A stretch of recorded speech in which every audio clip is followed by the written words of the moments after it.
Well, g'day, curd nerds. Recently, for my 60th birthday, I was given the opportunity to visit Long Paddock Cheese. Now, you would have seen the first video where we did the tour of the facilities. The next series of videos, and about 3 or 4 of them, I will be making cheese with the team. So much fun. So in this video, we're actually going to be making cultured butter. Well, they've already stirred the butter and all that sort of stuff, stirred the cream and made it into butter, and they show me how they package it. So I help package some butter, so sit back and enjoy this lovely little video about packaging butter in a commercial cheese-making facility. So we went directly here. We'll do the tour of the fromagerie later. We thought, it's been a bit long. But come in. When? Here, you can do that. There are also people we fail. So here's the soft cheese room. You can see there's a few soft cheese, Oh, yeah. including a vegetable style called driftwood, including the lactic cheeses. Right now we just finished to churn the butter and evacuate all the buttermilk. Yeah. And now the butter is dry enough to be malaxed And then you're weighing it, putting it in the blocks. So it's a long process, very labor intense, which requires 3 to 4 people. For how long? 3 hours? Yeah, but there we don't have that information because we don't need to start understand that. We can have like 7 kilograms to get out of there. 70 kilos? Goodness me. And look, this is for us a byproduct. The butter for 40 kilo of cheese, we can only have 1 kilo approximately. This is we only process our own cream. Because when we make cheese, we partially skim the milk. Yeah. And whatever cream we have, we transform into butter, and sometimes we sell it as cream. Yeah. But this is what we call the yellow gold, simply because we don't make enough. Yeah. I have restaurant reaching out, say, Gator, you butter, We want to make- whatever the yeah. price. Yeah? I want it all. Oh, wow. And, So is we it? say no. So do you culture it beforehand? Yes.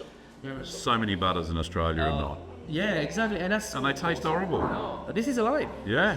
Yeah. Beautiful. What I might do, I was leading into good hands with the cheese makers. You guys don't mind? I'll come back. Just gonna grab some steam down there. Can I have a look? Yeah, Cold hand. yeah, right? I got cold hands and Kim has hot hands apparently. Thank you so much. I put gloves because I've got very warm hands. How do you determine how warm your hands are? When the butter starts to melt. Of course. So the goal is to kind of make the ball jump. Yeah. Almost put your hand like that, and with the other one you kind of Yeah? roll it around. Okay? So it's a little twist to take, but then So you wrap some in balls and some are in blocks. so with the 1 kilogram in blocks, Right. Yeah. use orange. 1 kilogram in blocks and 250 grams like that. The goal is to keep that area because you don't want butter underneath, then it makes the package more dirty. My This is goodness. your first ball. So you're trying to get the air bubbles out too. Not necessarily Not really? what you want. You want to shape it, round it, smooth it.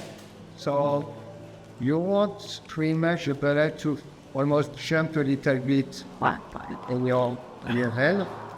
So you press it at the same time. Oh yeah. Am I getting there? Yeah, I'll go there. Hopefully I'm not too. It's not melting too much. yeah, that's good. Am I close? Yeah, perfect. They don't. Do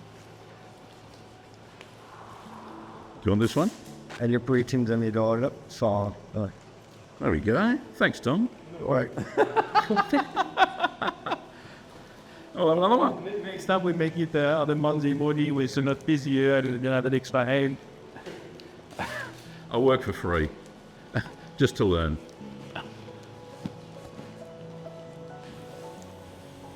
That's perfect.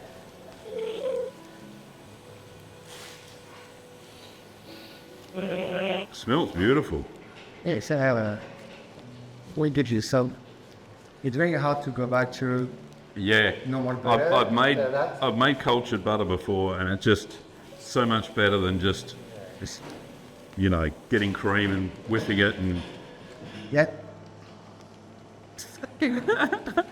Oh, thank you very much.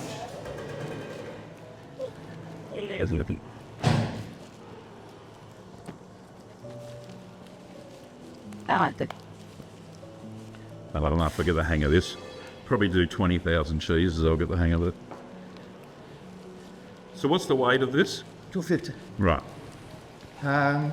We were doing 150, but it's really labor Too small, yeah. for not that much money at the end. Yeah. So 250 is the smallest we do. We do 500 and 1 kilogram. At night, in an ideal world, we could make like 10 kilogram slab. Yeah. You know, that'd be fantastic price. Yeah, the price would be good. People always like their own board because it's different and that's really well.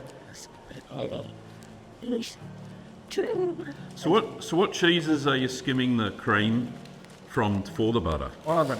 All of them. So you don't have, so you get to for each different cheese, you're getting a different butter fat content. Yeah. To make it specific, yeah? So we want fat, but not too much fat. So it depends on cheese. And we've got a machine to know what is the fat content in our Of the milk, yes. And according to that, it's more the ratio fat protein that we are interested in. Yeah. So if you got high fat and high protein, you might not have to skim. Yeah. But if you got high fat and So you try and balance them out, yeah? because your cheese will be totally different. You want fat, but not too much. Yeah. So it is a balance between the fat and the protein. Something like that we won't skim too much because we still want to keep the fat. Blue cheese too.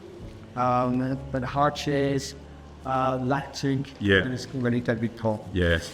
And it's all depends on the volume of the batch. And when you do 1,000 liter, you have to skim 30%. You end up with a fair bit of cream. Yeah. Which means a fair bit of. Oh, that's good. And it's good that you can make the butter as a byproduct, and people are, snapping it up. Yeah. We love to have maybe an extruder, a machine that does that. Yeah. And do different shape, but cheese is not consistent enough. During very summertime, we might have less fat. Yeah. Oh, yeah. Yes, that's the problem with home cheese making. You can't determine, fat content other than what's written on the carton because you don't have the testing equipment, And most of the time, it's we can be wrong because the fat rises. Yes. So you might kill it when it's full, you might get already split. Yeah. So you will not even add it into the meat. It's not attached anymore. We just rise it. And when you're going to make your cheese, it's just going to be, Yeah. Yeah. So you don't even add it to your cheese. Say hello to the camera, everybody. No. Oh, fantastic. So there you go. I really enjoyed my visit to Long Paddock Cheese, and I can't thank the team enough. The butter was absolutely delicious. They gave us a sample of both the salted and unsalted versions. I preferred the salted, and it was absolutely delicious. We couldn't get enough of it on toast and bread and all sorts of stuff. The unsalted stuff was great for cooking, which we did. We used that for cooking, and yeah, it was just amazing butter. Apparently, their customers just can't get enough of it. And as Gatan says, it's their, what do you call it? He called it their gold, something gold. Anyway, it was really good. Coming up in the next few videos, I'll be making some blue cheese in the style of Fondant Bear, their cheese called Bluestone. And Dom will be guiding me through that process, and that'll be coming up in a couple of videos' time. So, if you enjoyed this video, don't forget to give it a thumbs up and subscribe to the channel for more cheesy content. Thanks for watching, Curd Nerds, and I'll see you next time.